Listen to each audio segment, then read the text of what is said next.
नमस्कार दोस्तों, फिर से स्वागत है आपका एक नई वीडियो के साथ। दोस्तों इस वीडियो में आपको बताने वाली हूँ Realme 8 5G मोबाइल में आप यहाँ पे टच का साउंड कैसे फिक्स कर सकते हैं। तो टच का साउंड यहाँ पे आप देख सकते हैं, कुछ भी आप टच करते हैं तो इस टाइप से आवाज़ आ रही है, ये टक टक करके, और वाइब्रेशन भी हो रहा है। तो आपके फ़ोन में भी इस टाइप की प्रॉब्लम हो रही है, टच की साउंड की प्रॉब्लम हो रही है या फिर वाइब्रेशन की, तो यहाँ पे आप इसको फिक्स करने के लिए चले जाएंगे सेटिंग पे, और यहाँ पे जाने के बाद आपको यहाँ पे स्क्रॉल करना है, और इसके बाद यहाँ पे आपको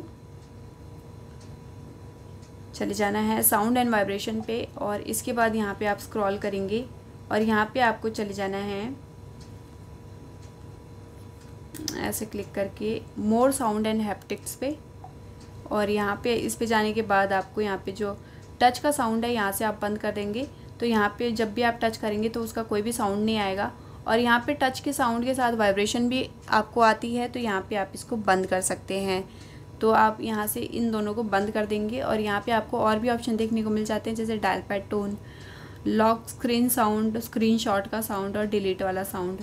तो यहाँ से आप इन्हें भी ऑफ़ कर सकते हैं अपने अकॉर्डिंग। तो यहाँ पे मेनली मैंने टच वाले साउंड के बारे में बात की है, तो टच साउंड मैंने यहाँ से बंद कर दिया है, और वाइब्रेशन।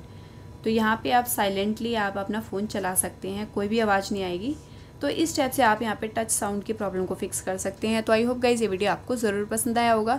इसी टाइप की और भी इंटरेस्टिंग वीडियोस देखने के लिए चैनल पर विजिट करते रहिएगा। चलिए मिलते हैं आपको एक नेक्स्ट वीडियो में, तब तक के लिए नमस्कार।